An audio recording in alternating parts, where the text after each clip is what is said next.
Shri Rama Rama Ramiti Rami Rame Manorame Sahasranama Tutulyam Rama Nama Varanane. We delight in the beautiful name of Shri Ram.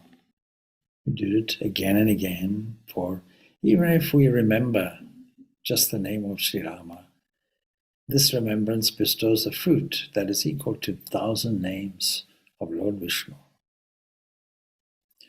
Om Sahana Votu Sahano Bhunaktu Saha Viryam Karvavahai Tejasvinavaditam Astu Ma Vidvishavai. Om Shanti Shanti Shanti. May that one protect us both. May that one nourish us both. May we work together with great energy and mutual enthusiasm. May our study lead us toward illumination. May we not unnecessarily cavil, argue, hate, or find fault with each other. Peace, peace, peace be unto all. So we continue with the ongoing story of Rama. And just to recap from last week, some of the things that happened. And we also have to be mindful that for our interests, the words Ravana and Rudra, these are actually derived from the same root. You'll see in the Vedas there are a group of deities called Rudras, beings. But the word Rudra and Ravana, they both derive from the Sanskrit root Rud. And that means to cause to cry. That's why the Rudras were in charge of storms and what have you, because the clouds cried. Now there are two types of weeping, two types of crying. One is to do with worldliness, and the other is to do with the godliness. So both these forces create the situation for sorrow, and then supply the actual need of the distressed. And all weeping and wailing connected with the mundane is induced, in this case, by Ravana's force. And Ravana has used, he's quite often carrying women away, as in the older times. It was part of conquest. And so he carried away many women by force, and thereby creating a pang in her as well. And then he consoles her, just to remind you, by supplying her with all the possible earthly pomp, power, and pleasure, laying it before her. And no soul can normally resist anyway the sweet temptations profusely offered by anybody like this, anybody who's empowered to give health and wealth and all the benefits of the palace. And noticing all of these offers and all of these temptations, and then reverting also to anger, Hanuman, who sits concealed, finds just an exception in Sita, that she's not able to be tempted by this. She is apparently imprisoned and harassed by Ravana, but neither his abduction nor his offer of extraordinary earthly position could have any effect on Sita. And we can see how rapidly last week his mood changes when she refuses him. She was made of a great deal of courage, supremely above any of the mundane concerns that normally concern us. And she remained unaffected by the earthly pains and pleasures, but she suffered also from self-created pang for reunion with her Lord. The strength of her love for the other side of the coin, if you will. It was the separation from him that brought out this divine element in her. And it was the Rudra force that reveals her character in its original purity. The beauty of that character stands on its own pedestal for the reader, for us. Anyway, we recall that last week, one after one of the demonesses presented their views to Sita. They persuaded her to come round to the right decision. by various arguments. And of course, prior to that, Ravana had been wounded like a lion because Sita had stood up to him boldly. And we'll notice that his lips quivered with emotion, with anger, really, and his eyes were bloodshot. We can imagine the scene. But still, he partially composed himself, repressed it, and then gives orders to the hideous demonesses that keep watch over her. And of course, we recall how they tried their best, used all their best persuasive efforts, saying, "You're a fool, you've been offered so much," and any person of any kind of wisdom would agree. Anyway, their final resolution was to let us kill her, was their final conclusion. Let's share her limbs, and let's fetch some sauce and some strong alcoholic liquor. Let's feast on her and drink and dance in the temple of Nikumbila. Make it even a religious festival. And of course, hearing these horrible words, seeing these terrible forms, naturally, Sita breaks down and she does cry. And she cries aloud. Her physical courage has now failed her, and nature had its way. And she sobs like a child. But even in her sobs, her mind is clear. It was fixed on Rama. Even in our own lives, when vicissitudes hit us, when we feel at our lowest, our most depressed, when we feel the whole of life is conspiring against us somehow, even despite our solid ideas about philosophy and morals, moral training and ethics and the right way to conduct and balance our emotions, despite that, no doubt, life affects us. How do we do? How do we deal with it? And so, fixing the mind on Rama. That, of course, increases the pangs to a great extent. But there has to be some element of faith involved in it. In Janasthana, she remembers Rama destroyed thousands of demons. And why doesn't Rama now come to help to redeem me? Has he abandoned me also? The warrior princes who killed Virada in Dandaka in the Dandaka forest, why are they still indifferent to my fate? It could only be that they don't know where I am. Now Jatayu, who tried to intervene, he was slain by, of course, and on her way, during her abduction. And if he at least were alive, she laments, then he would have told them the news that he saw the Rakshasas carrying me. But he gave up his life in trying to save me. And I'm wondering now, what other direction can he take? How can he find me? You can feel the pangs of separation. And how long will Rama remain ignorant of my being here? How long can Lanka and the Rakshasas survive even? It's certain that in every house in the city, all the Rakshasa widows will soon be lamenting loudly. I'm pretty sure I can see it. I can see the scene unfolding. Now, she sees all this, and all of this creates tremendous emotion in her. And she's all reflecting on this within herself. But then you see she rallies around. She slowly regains her courage. It's not in repressing our feelings. It's in allowing them a certain amount of freedom and then recovering well. And soon other thoughts came to her, as happens in the mind. Could it be that Rama gave up his life unable to bear my loss? Could it be that he also is suffering so much that he decided living without me is not worth it? And then she thought, if that happened, that would explain. Could he neglect me and leave me all alone all these so many days? Indeed, he is, maybe if he has no longer alive, maybe he's happy now in the heavens and so on. So I must have been guilty. There's the next line of thought.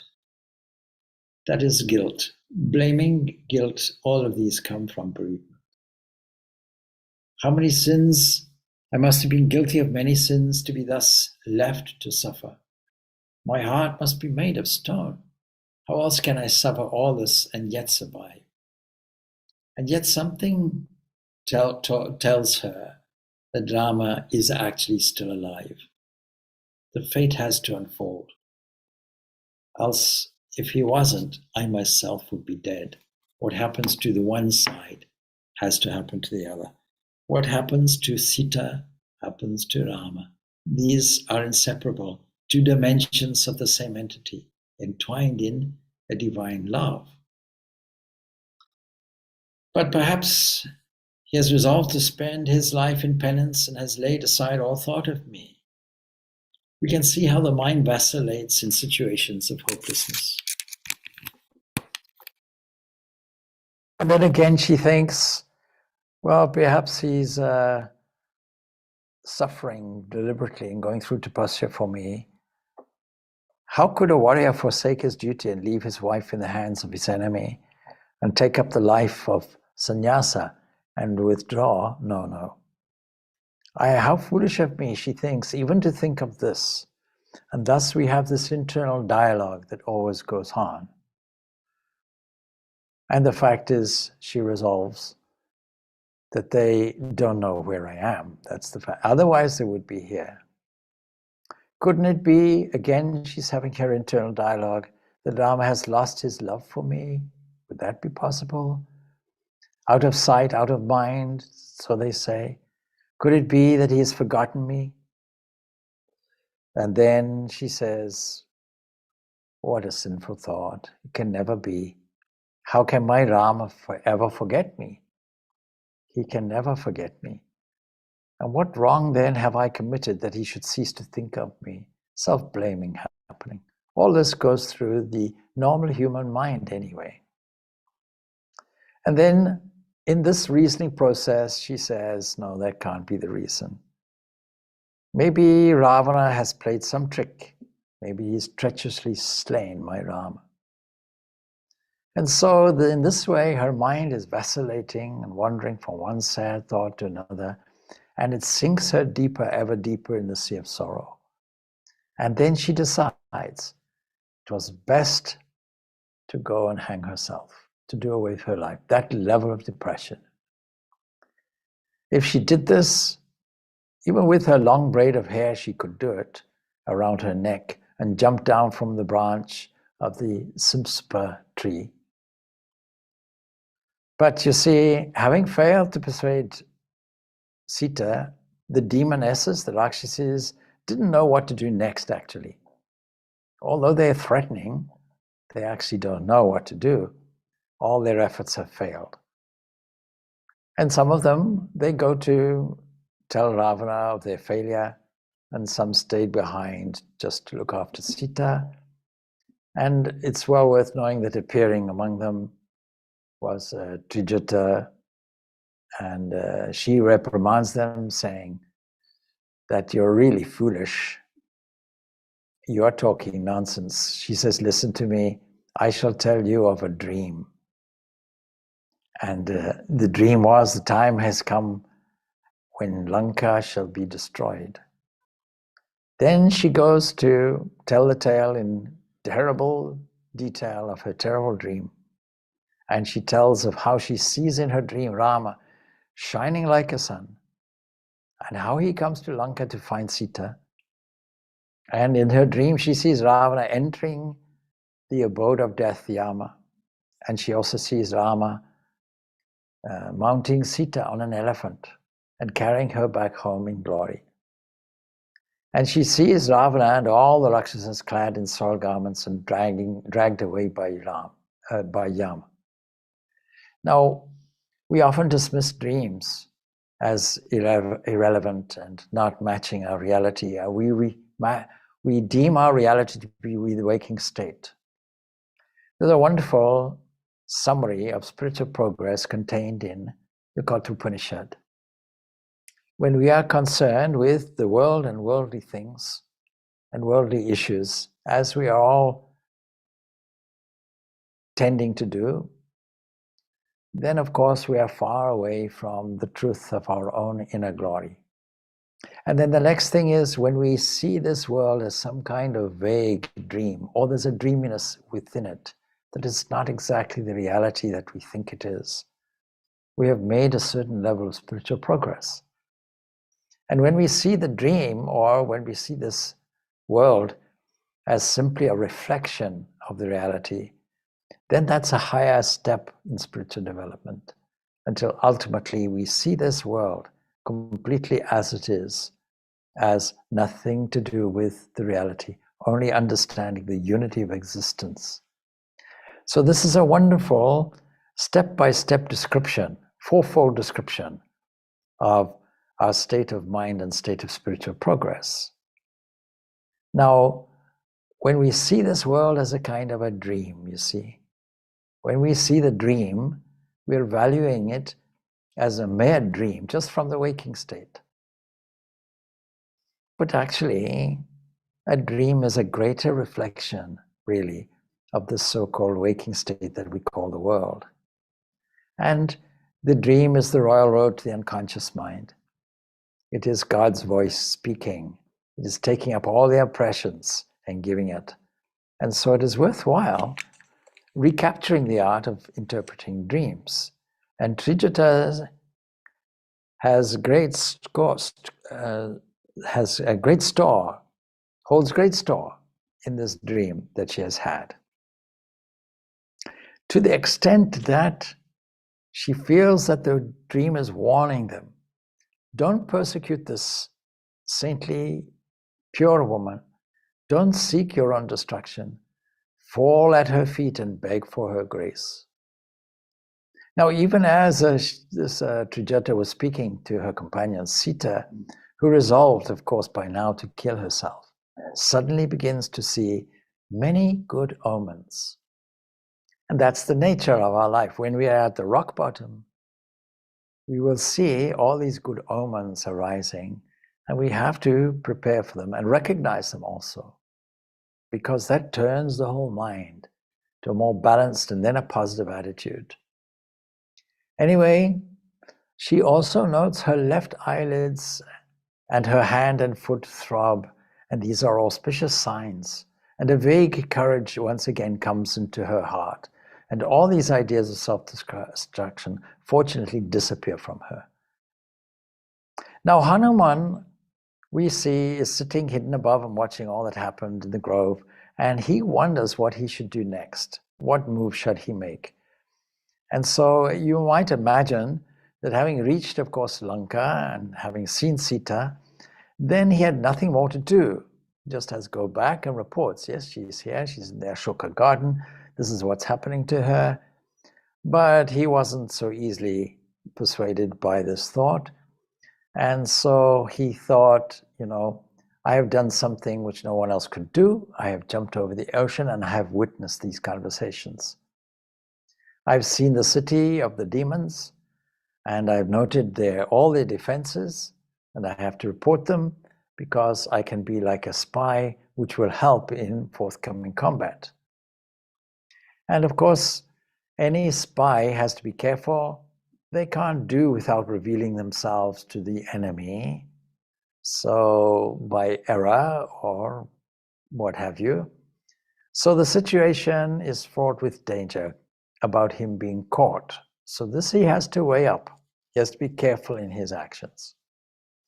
And he thinks that if he goes back now, just to report what he's seen to Rama, and to his own king, then who knows what will happen in the meantime.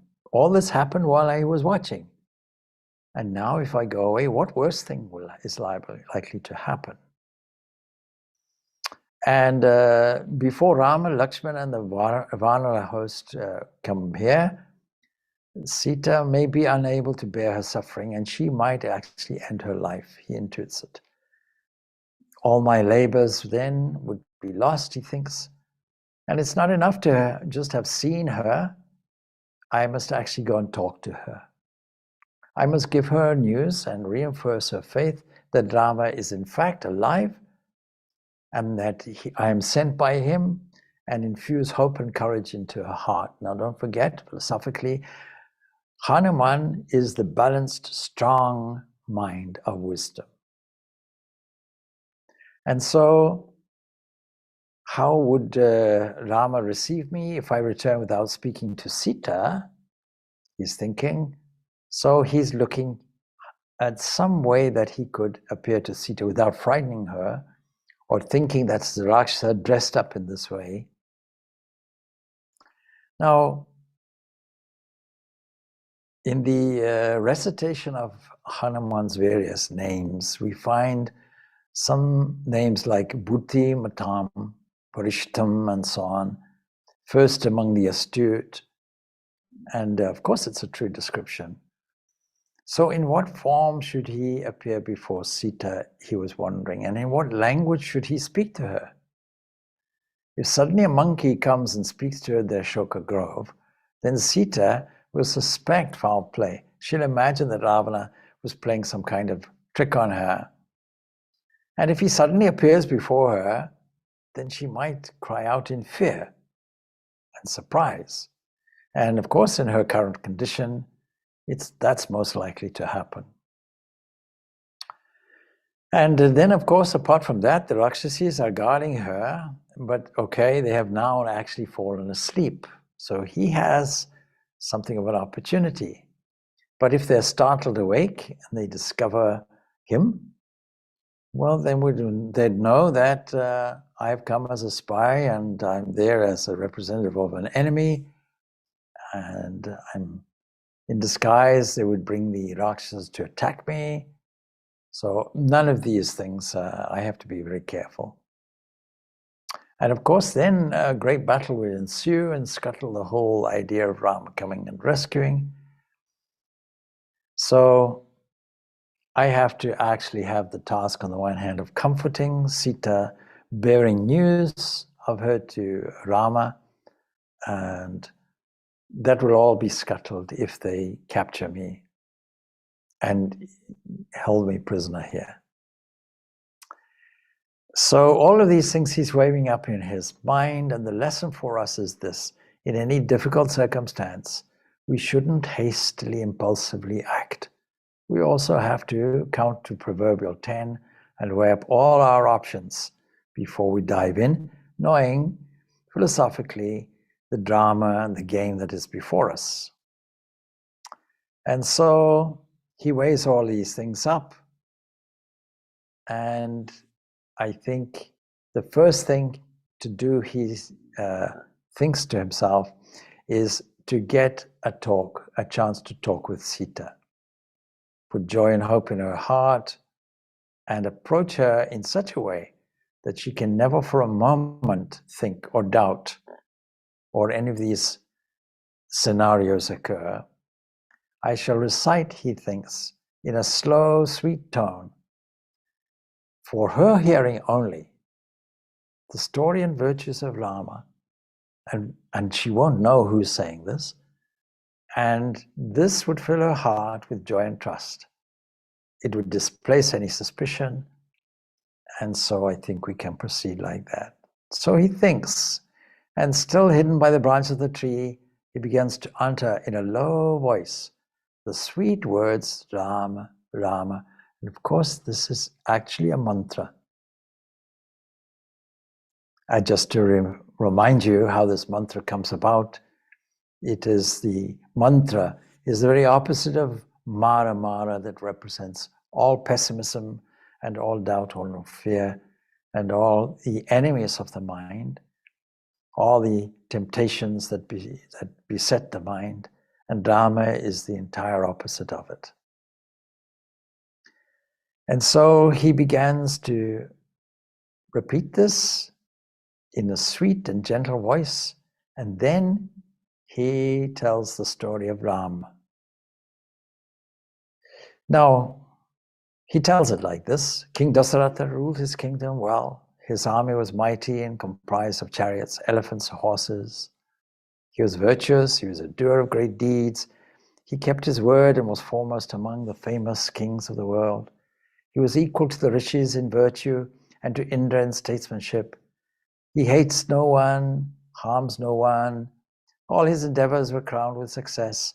Therefore, men called him Satya Parakrama, truly valiant. The richest of the Ikshaku race, a king of kings, the ruler of the world, enjoys and communicates happiness like that. And in fact, if you read this, you'll see, if you want a small précis version of the story, there you have it. It goes on, you see, in summarizing the whole story. He was the eldest of the 4 sons. He was the one who with a face like the full moon, Ramachandra. Ramachandra, we hear this phrase, the one whose face is like the full moon. Wise, virtuous, master of the bow. Rama was beloved of all, and he was full of kindness for all the people in the kingdom, a warrior wedded to Dharma. He was the heir to the throne, and yet, to preserve the honor of his father, he leaves the kingdom with his wife Sita and his brother Lakshmana and lives in the forest. And there, what happened in the forest, if you recall? He vanquishes the Rakshasas and protects the Rishis. He destroys Kara and Dushana, their mighty arm. Coming to hear of this, Ravana, bent on revenge, induced a Rakshasa to assume the form of a deer and beguile the princes in pursuit. And in their absence, he carries off Sita by force. Now he's told the whole story. Who will know the story? But he continues. Grief-struck, Rama goes in search of Sita. He met Sugriva, the Vanara, and made friends with him. Rama slew Vali, the Vanara king, and secured to his brother Sugriva the Vanara kingdom. And Sugriva sent his Vanara warriors to all the quarters of the globe to find out where Sita was. Now we're pretty much up to date. These Vanara warriors, who could assume what shape they would, searched the whole world for the missing Sita. And following a clue given by Sampati, he then introduces first person singular. I crossed the sea 100 yojanas broad and have come here, and now I see one whose form, complexion, and qualities are those described to me by Rama as his royal wife, his royal spouse. Now, he's told the whole story and brings Sita up to date as well. So these sweet words that were uttered by someone from somewhere, of course they fill Sita with wonder and delight. And she's looking around in all the directions to discover who has conveyed in such a sweet manner, this, and in such a sweet voice, and in such exquisite language. And she looks around up and down and finds no human form to match this perfect speech. She's only seen in the distance the Rakshasis sleeping by their posts. And then she sees a lovely, beautiful monkey seated on the branch above her. And she sees the son of Vayu because she has this instinct, this internal vision from purity of mind. And she has this vision. This is Vayu. This is the son of Vayu. This is the wise minister of the Vanara king that was mentioned in the form of a little monkey who is actually radiant like the rising sun. Now we can imagine the joy of Rama's messenger as Sita's eyes fall on him. And we can experience, of course, this joy, but where we find God in our hearts. Narayana, who is waiting eagerly to enter and take possession of our hearts, would leave the great and boundless ocean of milk and come to dwell inside us when we cleanse ourselves of sinful thoughts.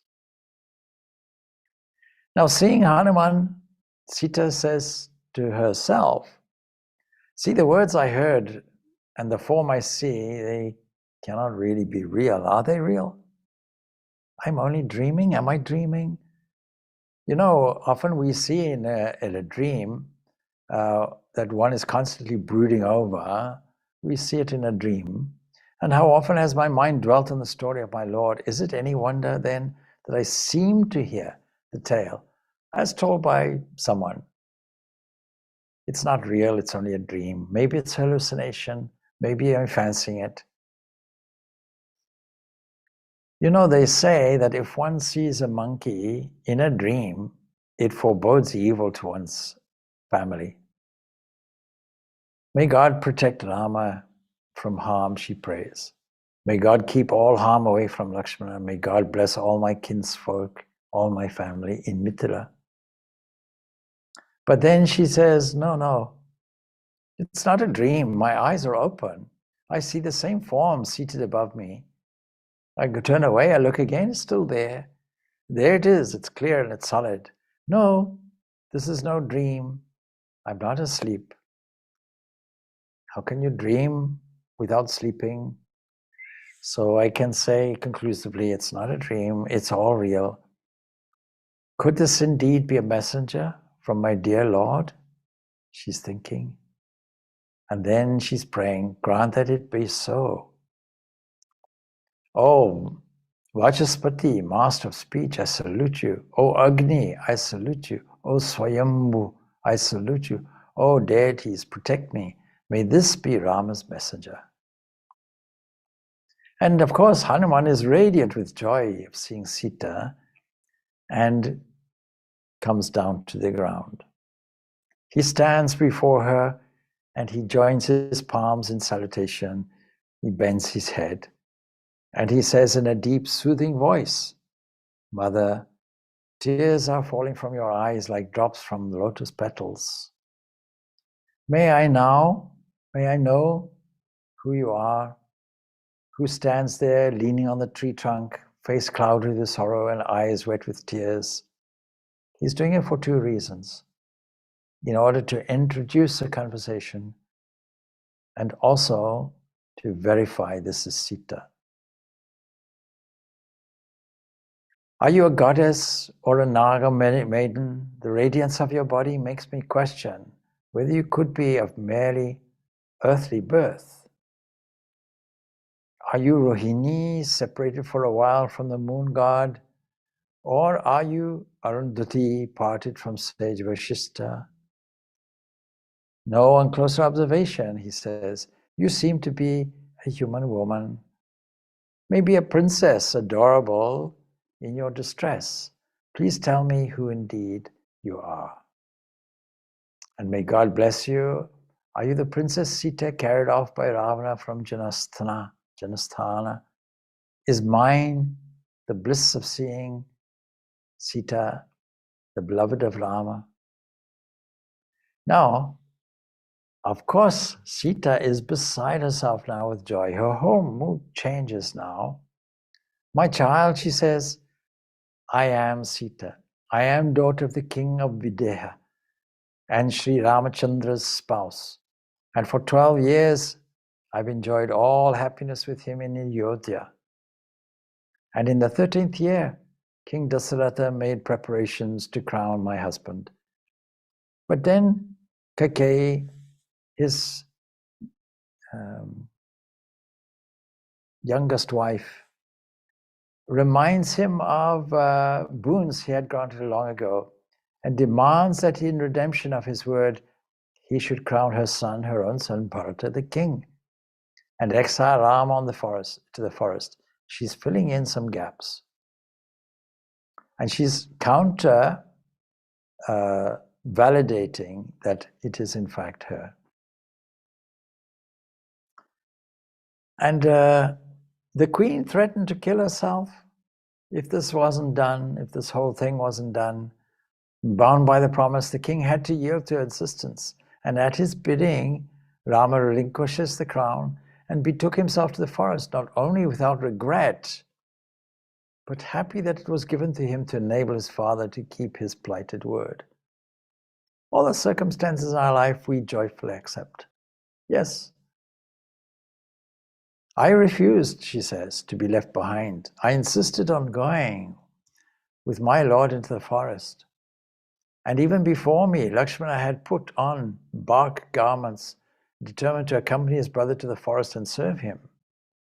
And then the three of us entered the forest and were living in the Dandaka area of it, the Dandaka forest.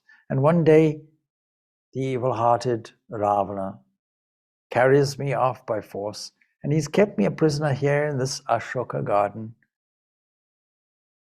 And 12 months he has set for me as a deadline. I'll leave you be here for 12 months, 1 year.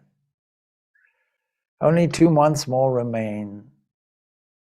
So she's been there for 10 months. 10 whole months has passed. And of course, when the 12 months are over, instead of letting them end my life, I'll end my own life. And she spoke, therefore, this helpless princess in her sorrow and her hopelessness. Now, Valmiki sings these speeches, and he does it in 2 brief chapters. As Hari appeared before the Emperor Bali in the form of Vamana and measured the universe in 2 steps, so Valmiki has given the tale of Rama in a short recital by Hanuman and another by Sita. And what greater joy can we have than reading and reflecting on the tales that Hanuman have laid out and Sita has laid out. And as just in the story of the Vamana, who is the incarnation, Vishnu's incarnation as a small form that meets Bali. And as that Vamana has got the better of Bali and saved him from his own mind and his own egoism. So the tale that Valmiki tells may it rid us of our own sense of I and my. Because when you look at this, you see the self-sacrifice, the commitment away from our personal sorrow. When we go away from this poor me attitude and allow something else more joyful to enter, we have conquered our own egoism. Anyway, the story that Sita is telling, she concludes, and she says 2 more months, she emphasized, remain, and then her life will end. And so Hanuman now speaks words of comfort. All right, you are Sita, princess of Videha, and Rama, the noblest of men and the mightiest of warriors. He sent me to you with good news. His beloved brother Lakshmana and himself, they're all anxious for your welfare, and they send their salutations, and Rama sends his salutations to you through me. What happiness is mine, she cries out. I now see the truth of the common saying that so long as life lasts, there is hope. It's a wonderful, wonderful affirmation. As long as life lasts, there is hope. You can put it another way. As long as life lasts, there is optimism. There are possibilities of things getting better and revealing the full sunshine of divine glory. And so between the 2 utter strangers, there's a profound confidence and affection springing up like the sudden blossoming of the Parijata in Indra's garden, says Valmiki. And yet, when his joyful eagerness to console and encourage Sita, Hanuman takes a nearer step towards her, and at that moment, like an animal uncertain, like a deer uncertain, she loses her confidence, inspired by his words, and again naturally gains in suspiciousness maybe this is all a trick. And looking at the tree, Hanuman notices this and withdraws respectfully and stands with hands clasped in obeisance. I have been deceived, she cried. You're no other than Ravana. Once you came disguised as an ascetic, and you imposed on me. Now you have come again in another disguise, and you speak sweet words, and all this will bring you no good.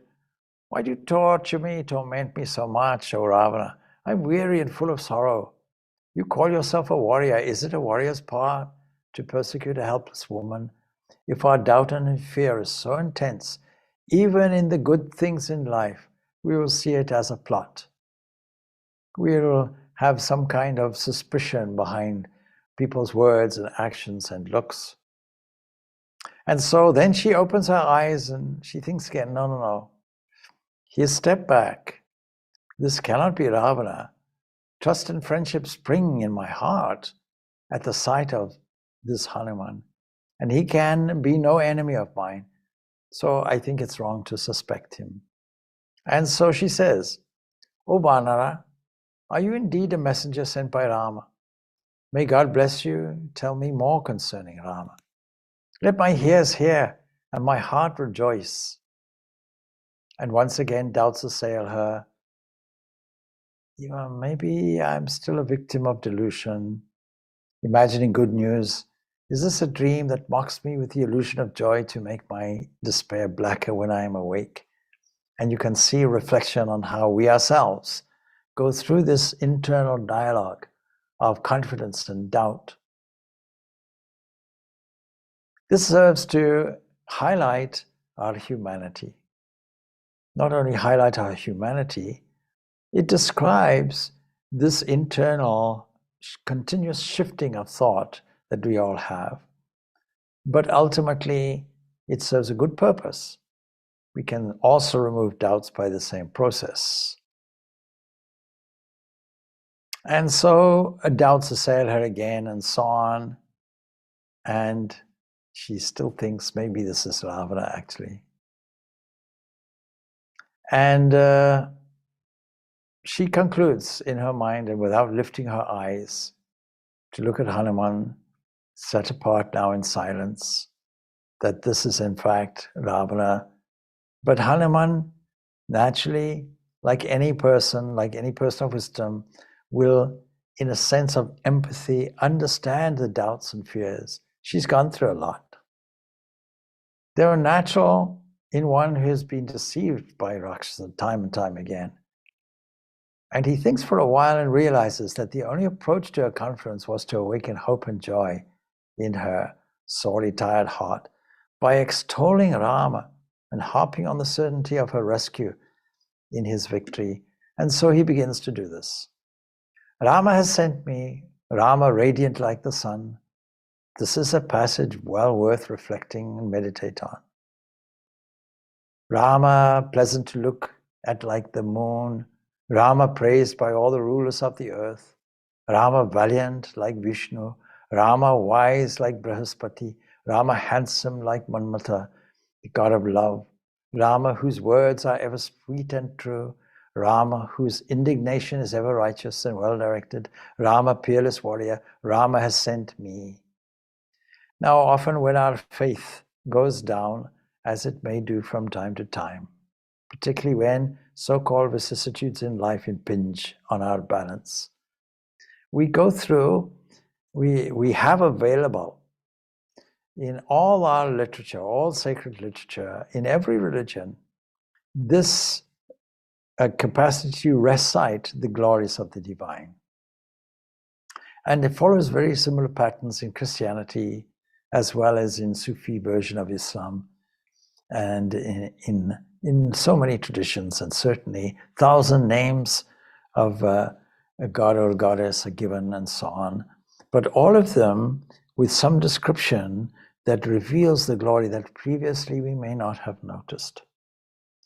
And this is a wonderful way of recovering our faith, recovering our confidence, reigniting our divine feeling, a feeling of love.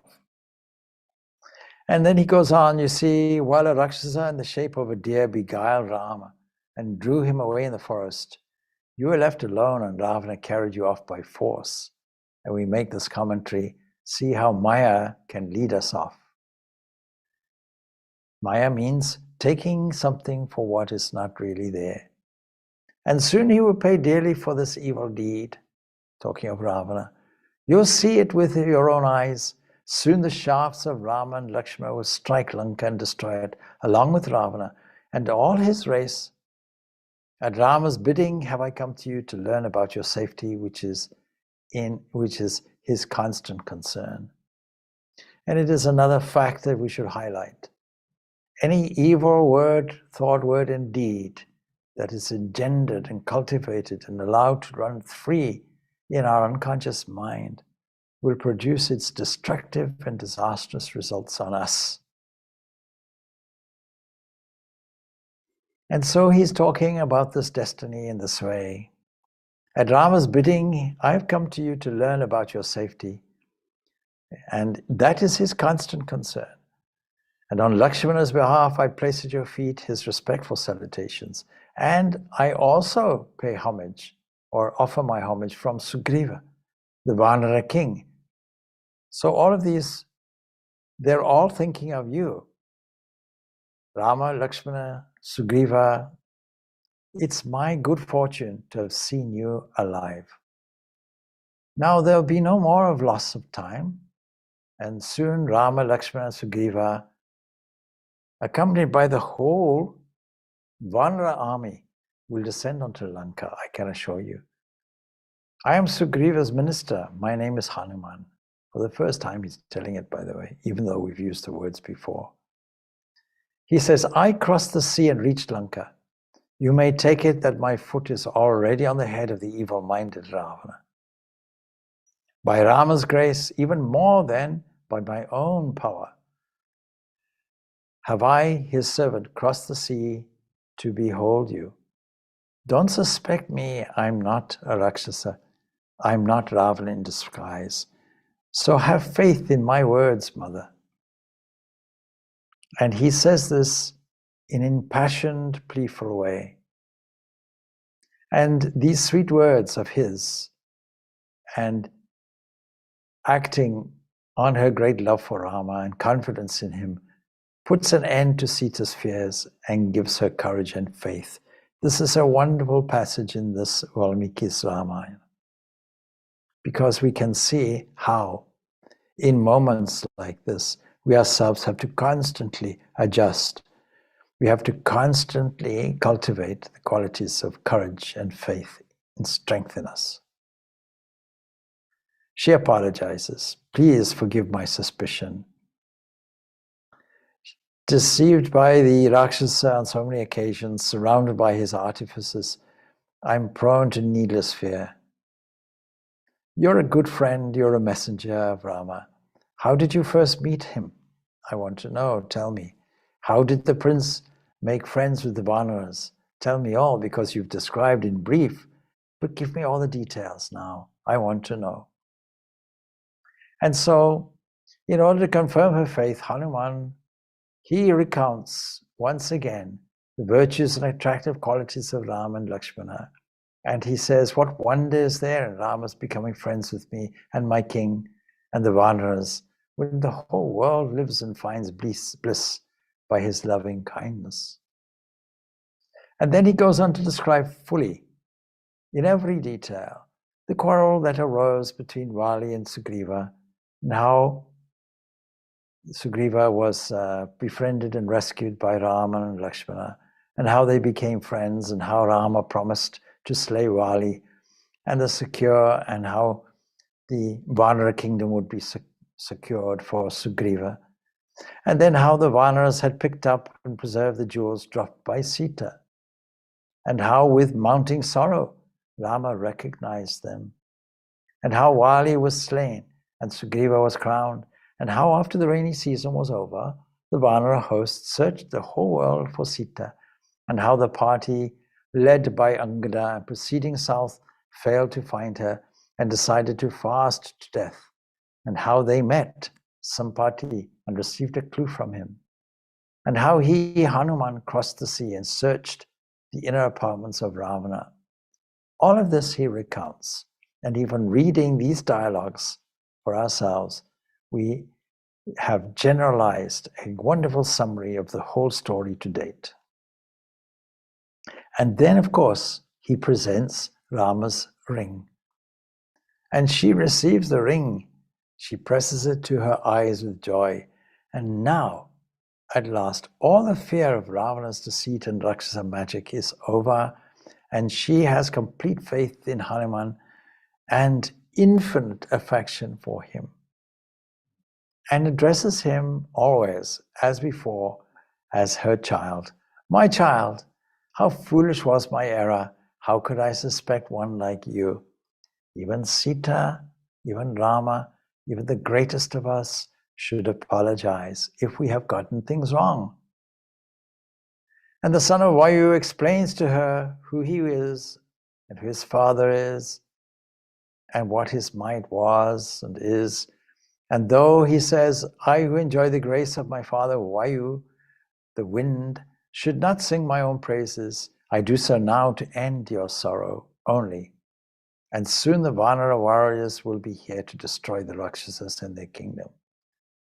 Anyway, I actually must return and tell them where you are. And then he describes Rama's desolation in being parted from Sita and the ascetic life he has led, and Sita's heart then melts in loving sorrow. Sita, forgetting her own suffering, thinking of Rama's grief, that's how she overcomes her own sorrow. How do we overcome our own sorrow and our own negativity? It is by thinking empathetically of others and increasing our love for the divine. So, my dear friend, my Vanara friend, she says, I don't know whether to rejoice or grieve at the news you have brought, because your words are like nectar, but they're also mixed with unpleasant things as well. My Lord's love for me is sweetest nectar, that part, and his grief over my plight is bitter like poison. And thus Sita speaks what she feels and finds comfort in putting her words, her love and her grief. At least she has found somebody to express these feelings to. So we can imagine her understanding of Rama's sustained love and his efforts to find her on the one hand, reassurance, as if she had ever doubted, but the other, Rama's great, great sorrow, his pangs at separation. Pleasure and pain, happiness and misery, they all alternately impinge on human beings and propel human beings.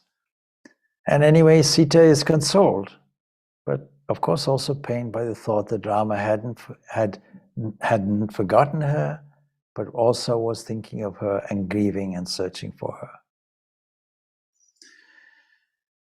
We are puppets manipulated by the twin strings of joy and suffering, says Sita. None of us can escape their pull. My Lord and Lakshmana and myself are all subject to this law. You say my Lord suffers like a sailing ship caught in a storm on the high seas. Oh, when will he come here? Oh, dear Vanara friend, she says, when will he destroy Lanka and Ravana and the other Rakshasas? All this must take place within 2 months. That's my deadline. Please explain this to my Lord when you go back, and only 2 months remain to me. Vibhishana, the younger brother of Ravana, has tried his best to persuade Ravana to change his ways. And return Sita, he said to Ravana, and save Lanka and the Rakshasa race. All his words have gone in vain. My heart is strong within me. I know Ravana is on the road to the abode of Yam. I know his destiny. and soon my Lord will vanquish his enemies and redeem me. I have no doubt about this. My innocent heart tells me this, and it cannot prove false. But when? When will it happen? And all of this, Sita speaks with profound, delicate tears in her eyes. And Hanuman cannot bear the sight of her suffering. Mother, he exclaims, I shall go at once and bring back Rama. He will descend on Lanka with a mighty army. But why should you suffer any longer? If you are agreeable to sit on my back, I shall carry you across the ocean, and I shall restore you in a moment to Rama. Let's do it now. Why do we want to wait here or wait for this warfare to happen? Don't for a moment doubt my ability to this. I came across, I jumped across the ocean, I can jump back. Just as surely as Agni carries the sacred offerings to Indra, so shall I transport you to my Lord Rama. Please, allow me to do this service for you. I cannot, but I actually have the power to wrench Lanka from its very foundations and throw it and its ruler at Rama's feet if you want. So come, sit on my back now, and like Rahini rejoining the moon, you'll rejoin Rama. As I sprang and came here, so I'll spring and reach the other shore with you. Let's come and do it. And so Hanuman goes on speaking out of his affection and enthusiasm in this way. And Sita wonders how the little monkey before her could hope ever to carry her across the ocean. And Hanuman intuits her doubt. And so, just to demonstrate his power, he jumps off the platform and begins to grow big in size. And Sita is very pleased. But then she says, well, okay, I see you are son of Vayu. So son of Vayu, I realize your strength, yet it's not right that you should carry me. On the way, the Rakshasa are sure to intercept and challenge you. They'll bury their weapons, they'll hurl their weapons. Care will be to guard me. You'll not be able to fix all your mind on the battle. And that may be a serious setback on the strongest warrior. In a battle, one can't be certain of victory. And what would be my fate if you should fail, or if I should fall? And besides, in the violent convulsions of a head, how could I be sure of maintaining my position on your back? Is the plain fact of it, and now fall into the sea. So it's clear, therefore, that you shouldn't try to cross the ocean or the sea with me. And apart from that, Hanuman, if you snatch me away stealthily from the Rakshasas, it would be no credit to the valor of my Lord. The honor of the Kshatriya race demands that you should come and fight and vanquish Ravana and redeem me as the prize of victory. We could do this easily, no doubt, despite the risks of me falling and you being pursued. But the best of all, the best for the reputation of Rama is he has to come for me. You see, would Rama have me stolen back even as Ravana stole me from him? Would this be the right course of action? No, my son. You return and quickly bring Rama here and Lakshmana with him and all your Vanara army, and let my Lord's arrows destroy Lanka and send Ravana to Yama's abode. His victory is certain, like the fierce sun at the hour of doom. Rama's arrows will burn the Rakshasa people to ashes. Yes, you're right, says Hanuman. I'll return alone, but what shall I tell Rama? What sign shall I carry of my having met you? How will I convince you? And how will I mention that I talked with you? How will he be able to accept this? And hearing these words, all her happy life with Rama came like a flood to her memory, and her eyes were filled with tears. And if she told Hanuman And Hanuman told Rama some intimate happenings known only to herself and to her Lord. Then this would be evidence. This would be proof of Hanuman having seen her. And also, it would make Rama see her present disconsolate state. So with flowing tears, she recounted incidents of their forest life that only they would know about. So one such episode would be, once in Chitrakuta, my Lord and I wandered about in the grove beside the river, and we became tired and rested on the ground. And he laid his head on my lap and fell asleep. And while in this way, a crow came down and hungrily pecked at my chest. And I drove it off, but again and again it returned and troubled me. And I then threw a pebble at it, but even that had no effect. So Rama was aroused from slumber and saw me troubled and weeping in pain. And at first, when he saw what the matter was and found it was just a crow, he was inclined just to laugh at my discomfiture.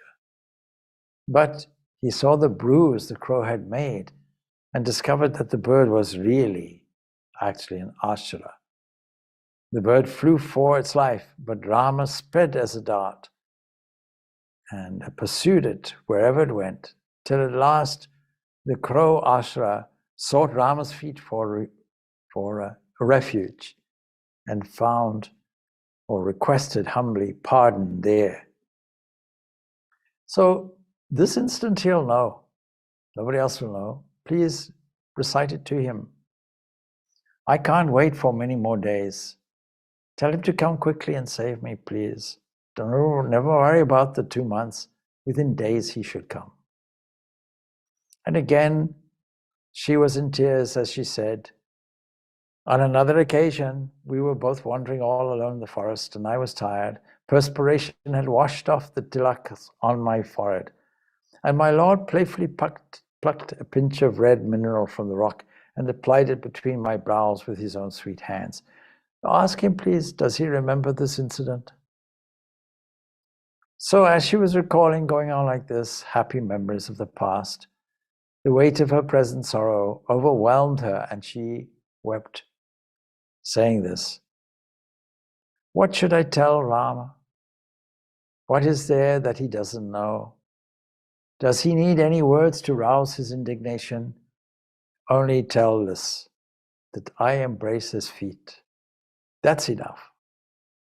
There is Lakshmana beside him, the brother born to serve him, and of unrivaled skin and arms. Looking at his sweet face, my Lord even forgot his grief for the father's death. And so the pure-hearted hero, that is my dear Lakshmana, my brother-in-law, who is parted from his own mother and came away with us and regards me as his mother also. Tell him he should come and end my suffering along with Rama. And so as she thought of Lakshmana's heroism and devout loyalty, Sita's eyes were filled with tears. And when Rama had gone chasing the golden deer even back in the forest, she didn't insult him and fling burning words at the selfless and devoted friend. The thought of the injustice filled her repentant heart with insufferable pain, and she was unwilling to part from Hanuman now. He was the only friend and comfort she had. And he had consoled her just as she was about to put an end to her life. And at the same time, she had wanted him to return quickly now to Rama and give him news concerning her. So at last she says, my child, here's the jewel given by my mother at my wedding and fixed on my forehead by the late emperor. Take it, give it to my husband as a sign from me. And saying this, she untied a knot of at the corner of her sari where she had kept this, and took out this divine jewel and handed it to Hanuman, who received it with humble reverence. And when Hanuman had the jewel in his hand, pride and joy filled his mind. His heart was far away from Rama. Mentally, he had recalled Rama's presence and conveyed the glad message of his discovery. Only his body now stayed in Lanka. You must tell Rama, she continues, all you have learned here, and it will be your good fortune to help him to achieve victory. Now we continue next week about Hanuman, how Hanuman was about to leave her and their last parting dialogue, and what he then does in Lanka, and how he returns and gives this news to Rama, we hope, without incident. We continue this story next week, God willing. And so, Om Shanti, Shanti, Shanti, peace, peace, peace be unto all. Thank you, Swamiji.